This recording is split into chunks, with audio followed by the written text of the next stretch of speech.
rupanya cara makan juga mempengaruhi keberkatan dalam kehidupan kita dari segi makanan. Macam Nabi cakap lah, kata makan jangan lebih-lebih sangat tuan-tuan, jangan lebih-lebih sangat.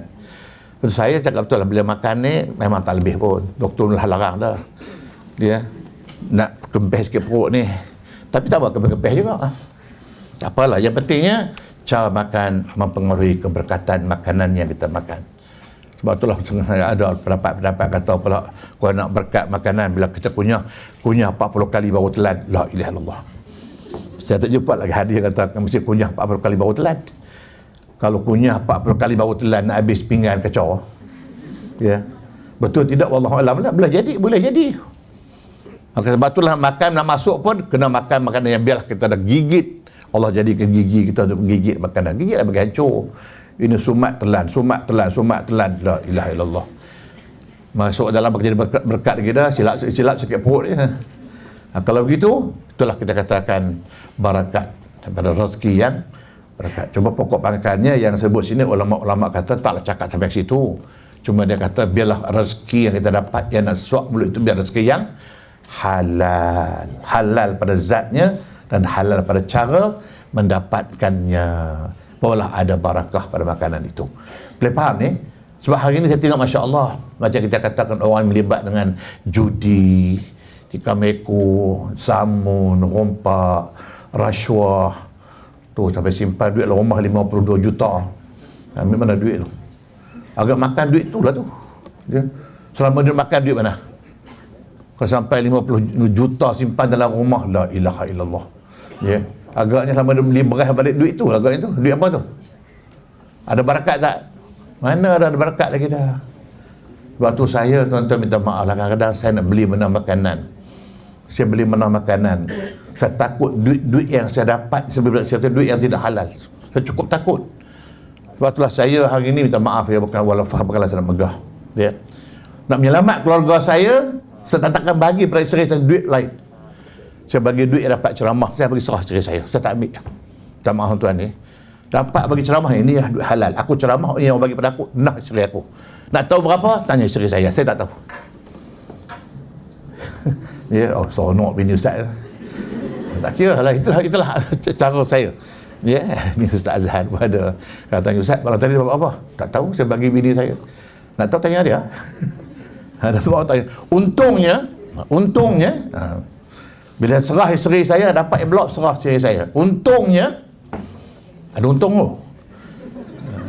Besok dia lapor, abang malam tadi 1,000. Okeylah, alhamdulillah. Kadang ada abang malam tadi 500. Alhamdulillah. Abang malam tadi 200. Alhamdulillah. Ada pernah sekali, pernah berkata nak cerita. Kalau cerita tak berdosa, mengata berdosa. Pernah sekali saya diundang berforum.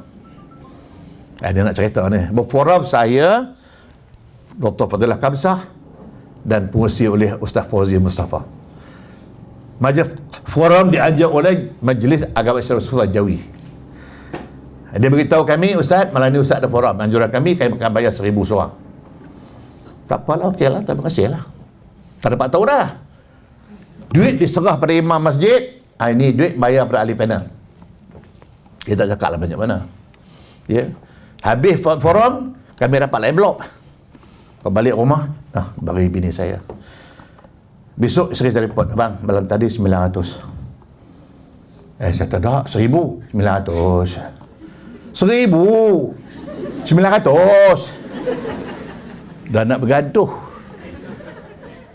Saya kata 1,000, dia kata 900. Sudah. Dia ingat aku, saya tuduh dia ambil 100. Saya kata 1,000, dia kata 900. Saya bilang, kata dia. Tak apa. Telefon tanya Ustaz Dr. Fadilah Kamsah, berapa dapat malam tadi? 900. Tanya Ustaz Fauzi, berapa dapat? 900. Tanya pejabat agama, berapa bayar? 1,000. Tanya balik imam, berapa imam? Berapa awak terima? 900. Kenapa? Bukan 1,000 kah? Silap bilang, kata dia. Rupanya imam tol 100 orang. Itu yang nak cerita tu. Imam tol 100 orang, 100 dia tol. Sempat lagi dia ambil satu imam ni, la ilaha illallah, imam. Bukan imam sini lah, imam sana no. Imam ambil duit itu. Kalau seorang 103 orang, beli beras bagi anak bini makan. Makan apa tu? Makan apa? Oh, dia tak, saya tak boleh makan, saya beli tayar kereta. Betul lah tak makan, tapi beli tayar kereta. Beli tayar kereta duit apa? Berkat tak? Awak pecut kereta 180 km sejam, tayar duit haram tu. Tak takut ke? Meletup tengah-tengah jalan, mampu. Itulah cakap pasal barakah. Lepas tu kita tahu, so nak makan ini rezeki, biarlah apa yang kita dapat, biarlah sumber yang halal, pure halal. Jangan kita campur adukkan yang haram dengan yang halal, takut-takut tidak ada barakah pada diri kita, pada diri isteri kita dan anak-anak kita. Masya Allah. Sebab kewajipan mencari nafkah siapa dia? Suami ke isteri? Suami ke isteri? Suami, isteri tak ada. Suami tak ada. Isteri tak ada kewajipan.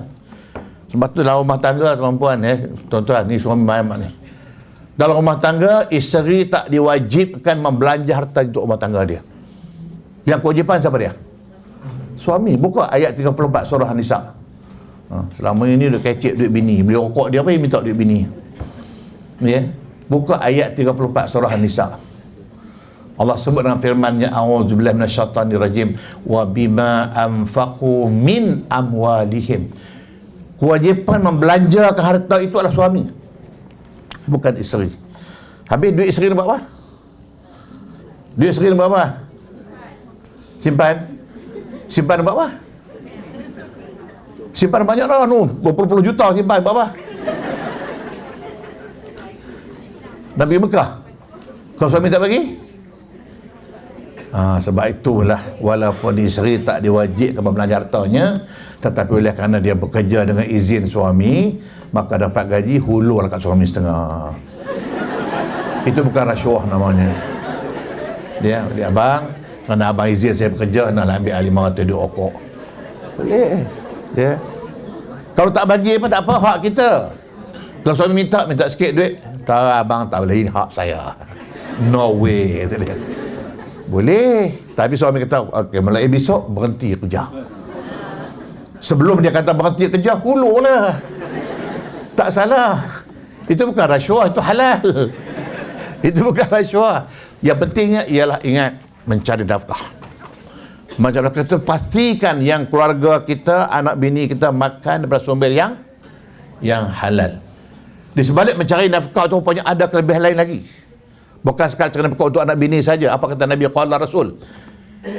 Inna minaz-dzunubi dzunuban la yukaffiruha as-salata wala as-shaum wala az-zakah illa fi humumi kasbil ma'isyah.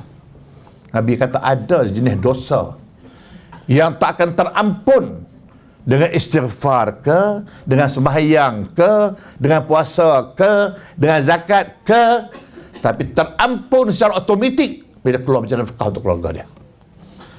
Allahu Akbar, hebat ya.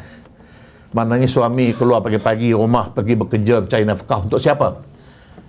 Untuk keluarga dia. Maka dia keluar rumah itu dengan sendiri automatik ada dosa-dosa yang tak terampun, diampun secara automatik dengan syarat mencari nafkah yang halal. Sebab tu Imam Syafi'i pernah mengatakan bahawa nak jadi kerja sebagai ibadah, pertama pastikan kerja dia buat itu tak terlibat dengan benda-benda yang haram maupun yang syubhat. Tuan-tuan, kalau nak dapat nafkah halal, ya, dapat nafkah halal, gaji, bekerja. Apa kerja kita? Apa kerja kita? Oh, dia tak ada kerja apa, kerja di UiTM lah. Dia lah kerja apa? Pensyarah lah, ya, syarah apa? Kalau syarah benda baik, baiklah. Syarah benda tak baik, tak baiklah. Mana kalau kerja tu halal, pendapatan pun halal. Kalau kerja tidak halal, haram lah. Itu ada kaitan dengan barakah pendapatan kita tu. Seorang perempuan telefon saya, tanya saya, Ustaz, nak tanya hukum. Hukum apa? Saya ni CJ tak ada, kelulusan tak ada, tapi dapat kerja penjual toto. Niat saya nak menyara ibu yang sudah tua. Saya tanya balik, toto ni benda apa? Dia kata saya penjual toto. Saya pun tak tahu toto mana. Sebab saya nak jawab tuan-tuan. Jangan jawab terus. Ini asal tanya jawab. Nanti dulu. Baik, pastikan dulu. Awak jual toto apa ni?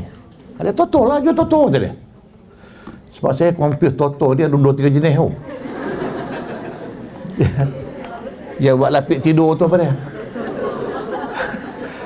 Ya duk alas tidur tu. Toto lah. Ya. Tapi kalau askar naik motor melompat-lompat ramai-ramai tu apa dia? Itu tu teto. Yang dulu lukis badan ni. Yang loteri tu.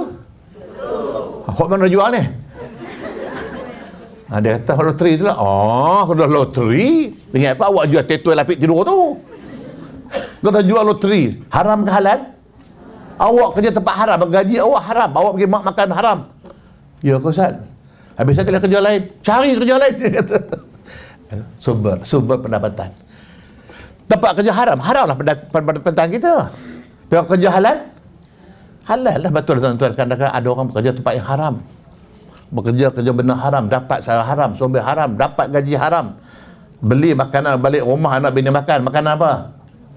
Haram. Anak bini membesar dengan makanan haram, apa jadi? Ada barakah tak? Betul lah tuan-tuan. Soal barakat rezeki kena pastikan daripada sumber yang halal di segi pendapatan kita. Mana rezeki daripada kita sendiri mesti dapat cara halal. Kalau dia buat kerja halal, sumber yang halal, dapat yang halal, halal lah. Barakah lah pada rezeki kita. Kalau tidak haram, kalau tidak halal, dapat cara menipu macam takut-takut ni. Bekerja halal.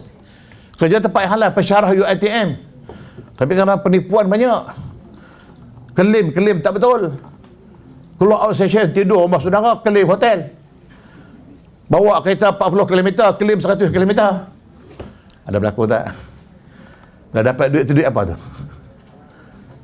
Inilah kadang takut juga. Sebab tu saya katakan, nak pastikan rezeki yang berkat itu, pastikan pure halal.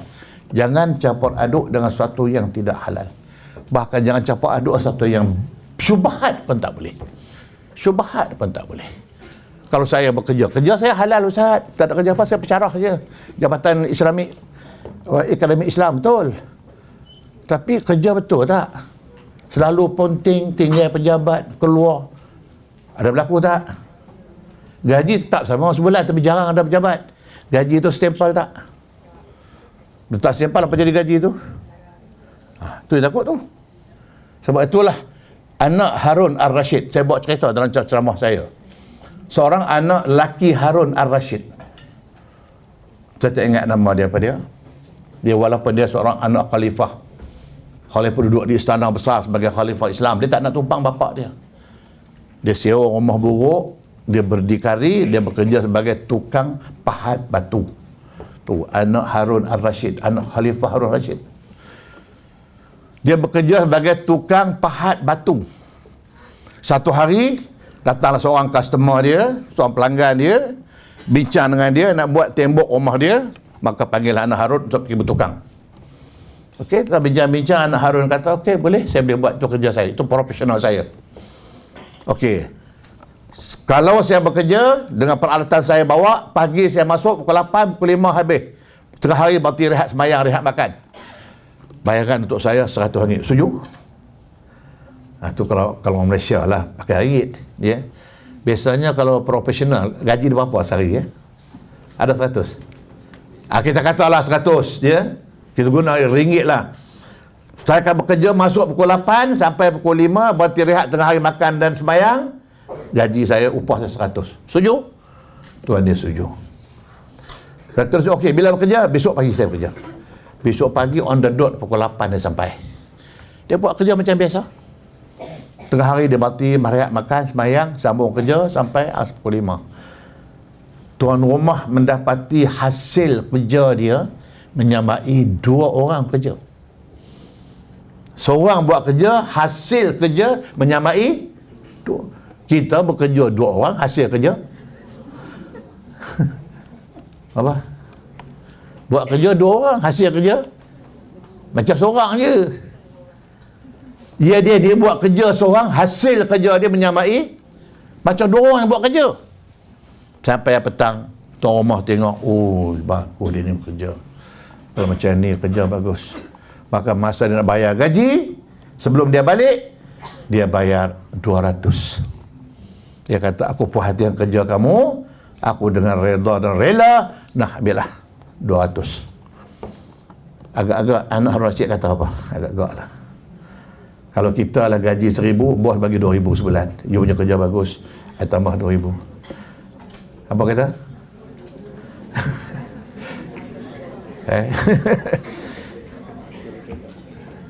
Allahu Akbar. Saya bila saya baca dalam kitab sebut cerita ni tuan-tuan, saya kata ini satu kata-kata yang tak akan terkata oleh manusia hari ini. Allahu Akbar. Ini anak Harun Ar-Rashid.